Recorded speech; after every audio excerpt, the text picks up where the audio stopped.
Guys, gabadhan sawir selfie ayay iska qaadaysaa laakiin waxbaa daba jooga. Hadda ayay aragtay in sawirkeega wax ka dambeeyaan way naxday, laakiinse way yaaban tahay oo aad buu naxsantay. Hadda selfie labaad ama sawir labaad oo selfie ayay galaysaa. Hadda iyadoo mar labaad ayay ku celisay, laakiin hadda waxbaa garab taagan waa tan naxday.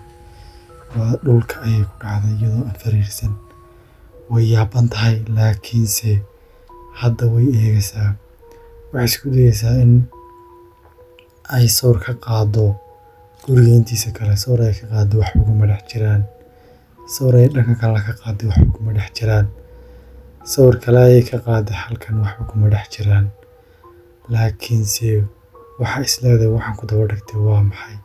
Hadda waxay rabtaa inay muuqaal iska duubto, laakiinse hadda waa baxarkeyga, hadda waa lagu dhigi rabaa.